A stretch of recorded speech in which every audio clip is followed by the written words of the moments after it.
Magandang araw muli at ngayon ay mag-aaral tayo ng salita ng ating Panginoon at continue natin yung series natin about Kristiyanong wais. So, ang verse natin ngayon ay matatagpuan sa aklat ng Kawikaan 2 verse 16. So, sabi dito, malalayo ka sa babaeng mahalay at sa kanyang pang-aakit ay hindi ka maaakay. So, yung title po ng ating topic ngayon is who is the forbidden man/woman? So baka nakakala kasi natin ang kalimitan lang na mapang-akit ika nga is mga babae. So even lalaki nagagawa rin po yan, pero siguro mas marami yung sa mga kababaihan. So, sa pag-aaral natin ating mga salita ng ating Panginoon, sabi din sa unang teaching natin ay the forbidden man and woman is, number 1, sabi dito, someone who please the emotional and physical needs outside of God boundary.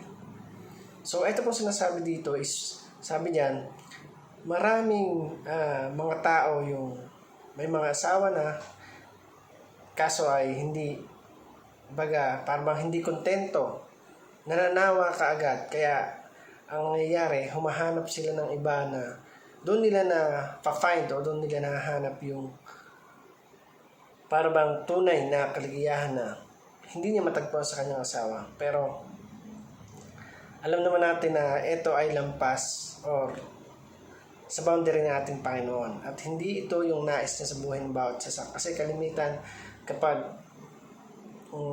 may mga bagay ka na hindi mapagkasunduan, may mga ugali ka ng ayaw, sapagkat kapag nag-asawa ka na, dun mo start na makikilala kung ano ba talaga yung ugali na meron yung partner o yung asawa. Even sa girlfriend, boyfriend pa lang, na-experience nila yan, pero sabi nga kapag girlfriend, boyfriend pa lang, andyan pa yung respect, andyan pa yung talagang ikikare mo, gagawin mo lahat. Sabi nga, makuha lang yung matamis mo. Matamis nilang oo.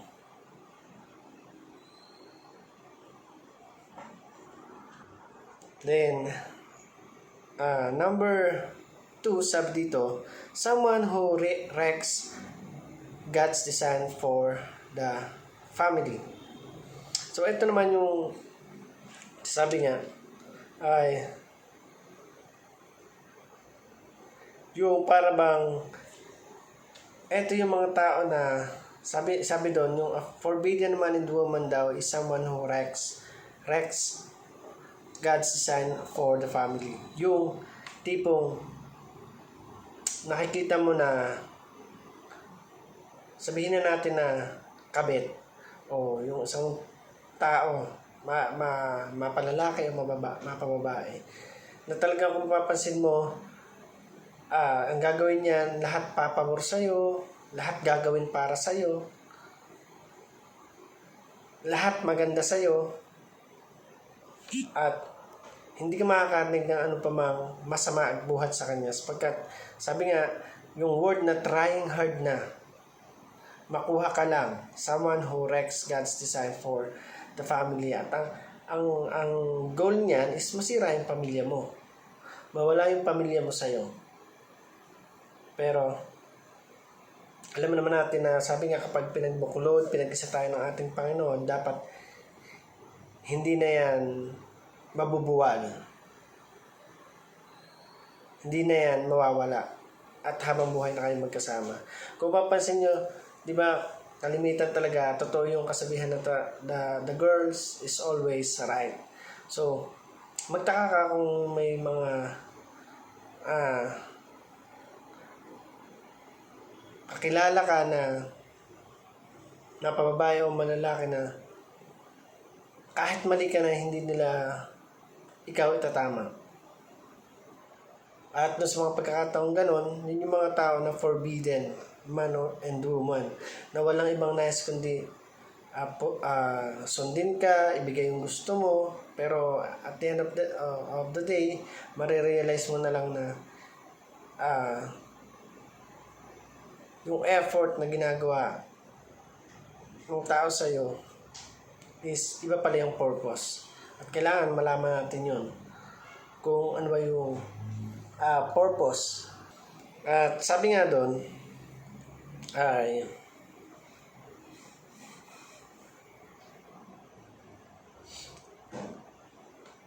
pwede nga ang makasira ay yung asawa, babae, o mga palalaki pa man yan. So number 2, sabi someone who flirts and makes you always feel right and good about yourself. So ito nga yung word na flirt, para bang landi-landi. Upang, sabi ko nga kanina, yung mga bagay na kahit alam mo na hindi na tama pero nagiging tama sa kanya.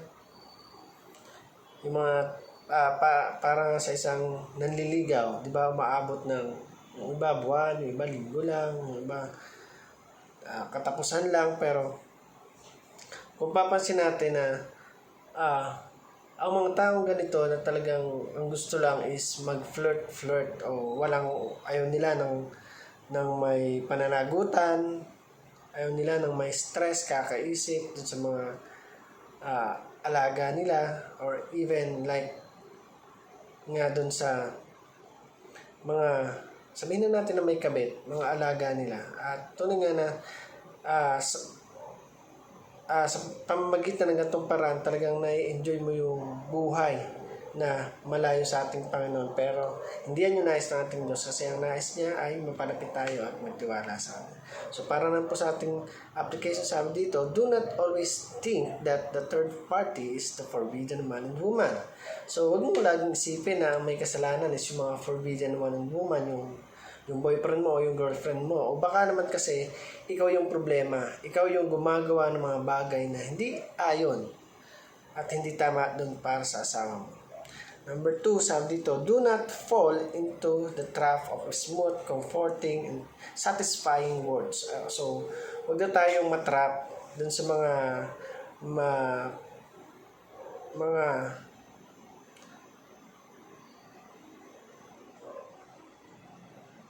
mga tao na talagang ang gusto lang ay yung makakabuti para sa kanila. Lagi mong isipin na yung commitment mo sa Lord, yung commitment mo sa Lord dapat ay mas malalim at mas maganda. At kung mag-invest ka rin lang sa mga bagay na ganito, tunay nga na ang Panginoon na yung bahala magbalik sa iyo ng lahat ng mga bagay na ginagawa mo.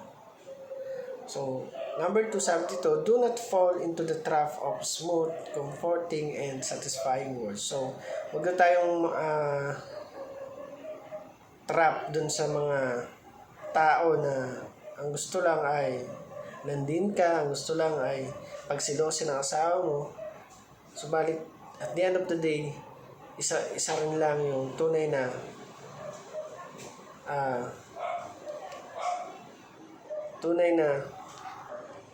kailangan natin na panatilinan, kundi ito yung mga asawa o yung mga loved ones natin. So, manatili tayo sa mga tao na handang magstay sa atin. Sabi nga, yung mga tao na talagang tunay na makakasama mo sa habang buhay, yan yung mga tao na lagi kang itinatama o lagi sinasabi yung mali mo. O hindi ko sinasabi na lagi sila yung tama, pero kapag nakakita ka ng tao na lagi kang itinatama, ayan yung tao na talagang para sa iyo at hindi kagaya ng mga forbidden man and woman. So number 3, sabi dito, 6, God's wisdom and by God's grace live accordingly. Sabi doon, isipan natin yung karunungan na nagmumula sa ating Panginoon at yung kaligtasan, habag na binigay niya sa atin nang naaayon sa Kanya. Patuloy natin siya na bigyan ng kapurihan, bigyan natin ng paggalang o pagrespeto, at ganun din ay siya yung tunay nga na gawin natin na sentro ng pamumuhay ng bawat isa sa atin, sentro ng buhay ng bawat isa sa atin. Again,